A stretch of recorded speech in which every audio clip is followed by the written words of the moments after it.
This is the story of, well, basically part two, or as I have it, part three of the story of Theseus, Ariadne, and his dad, King Aegeus.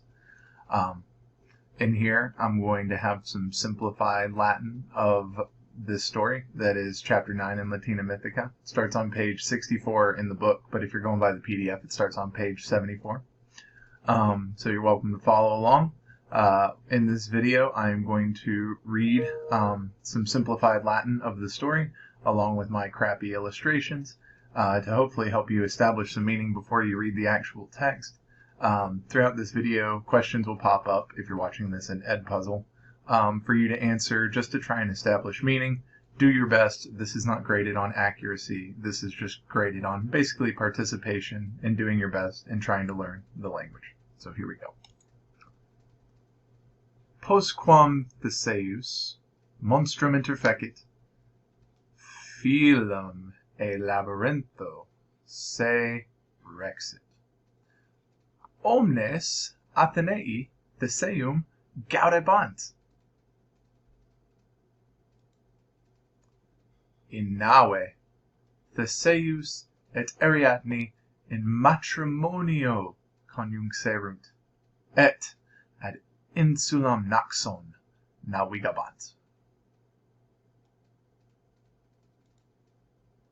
Sed nocte in insula Theseus Atheneos e somno excitavit, et insula navigaverunt.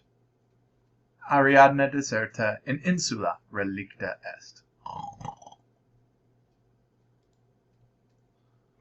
Ariadne se excitavit, et navem celerum e insula navigare vidit. Ad Theseum clamat, tu perfidus, si Dei me audiunt, ad ventus tuus magnum dolorem faciet.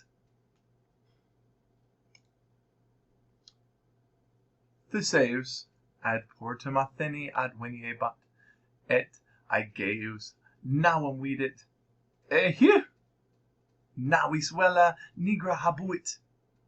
Aegeus quod Theseum mortum est cogitavit, in mare se iecit. In terrea Dei Ariadnam audiverunt, et Bacchus ad insulam cum multis satyris advenit. Bacchus pulchram Ariadnam vidit, et eam esse uxoram suam cupiebat. Finis.